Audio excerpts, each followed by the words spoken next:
So less than 24 hours after the carnage in El Paso, another tragedy. Our Yamiche Alcindor reports from Dayton, Ohio.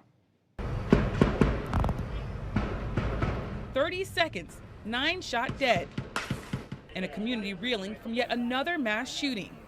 This time, the violence unfolded early Sunday in a busy nightlife district here in Dayton, Ohio. Police fatally shot the 24-year-old gunman soon after he opened fire with an automatic weapon.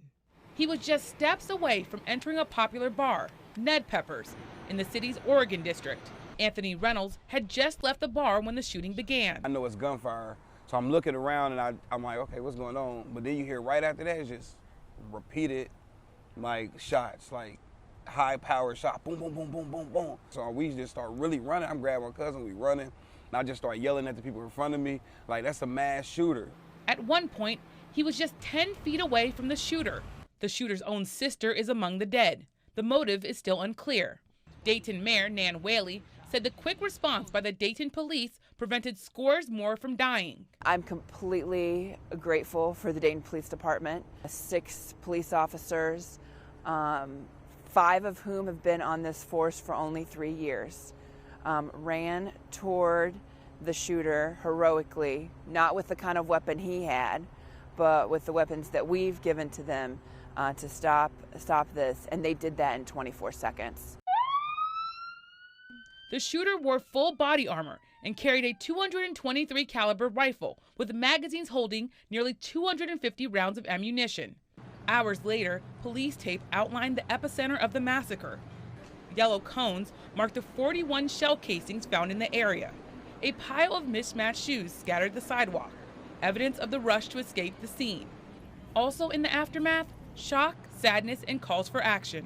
You don't expect that to hit you at home, but unfortunately it's become the reality of our world. Pam Brooks lives in a high-rise building in the Oregon district. From her window, she witnessed the chaos.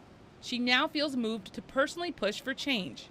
I've seen people tell you to get in touch with your congressman and that kind of thing, and I've never reached out to anyone representing me, but that has changed already. I sent off some emails and text messages this morning voicing my concerns and asking them to get back to their jobs and get some legislation in place so that other people don't have to go through this.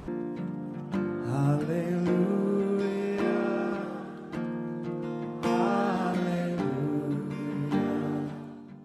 Sunday night, the community held a vigil near the scene of the shooting. Some, like Teresa Smith, were still in shock. I know love is greater. There's so much bad and evil and divide, and it doesn't have to be that way.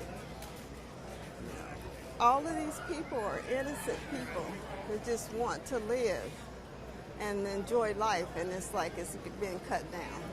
Susie Lane heads the Dayton chapter of the pro-gun control group Moms Demand Action.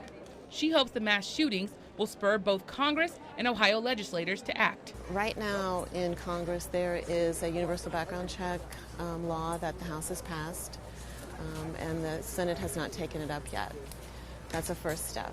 We also need that cultural change where we understand that guns aren't the answer to our problems. I'm here representing all the people of the state of Ohio. Meanwhile, earlier at the vigil, do something! We're here tonight. The group shouted over Republican Governor Mike DeWine. They demanded he pursue gun control legislation immediately.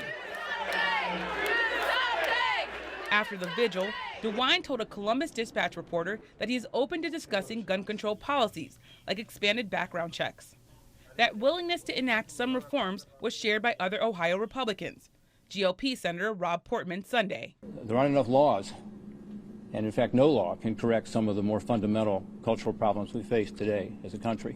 Reynolds, who witnessed the shooting, said he is hoping President Trump will himself seek change. So he has to change his tone from the top, because you're in a seat that is powerful, you're in a seat that means everything, it represents this country. So if you're not holding it up for everybody, then that's a problem. He added that all of the country's lawmakers must act to prevent these massacres. After these cameras cut off, we still forced to sit here and work with each other and figure it out, because these cameras ain't gonna be here forever and the light ain't gonna be on Dayton forever, because with the rules that we got in place, this gonna happen somewhere else real soon. Everyone I've talked to here in Dayton is just shocked that this took place in their hometown. Many fear that just around the corner, another mass shooting could unfold in another city, Judy. So, Yamiche, we heard Anthony Reynolds tell you he's concerned with President Trump's rhetoric. How much of that sort of frustration are you hearing from people on the ground there? Over and over again, I've been hearing from people that the president's rhetoric, as well as his inaction on gun reform, is part of the problem and part of the reason why they feel like these mass shootings continue to happen. People here in Dayton are juggling a lot. This is a city that has a booming and rising immigrant population. There's also largely white suburbs that are opposed to a lot of the city's pro-immigrant policies here. And then you have the city really dealing with a number of things that have really hurt the city here. You have the city dealing with a KKK rally that stirred up a lot of emotions. You also have the city dealing with a string of tornadoes that hit it and caused a lot of damage in May. And then now you have this mass shooting. So there are people that are looking to the president to change his tone and really help with the healing in the city that's just dealing with so much. And Yamiche, you know about the challenges in that community. You were just there last week reporting on, talking to voters. How much hope do you pick up from people that maybe these two terrible shootings could lead to some change?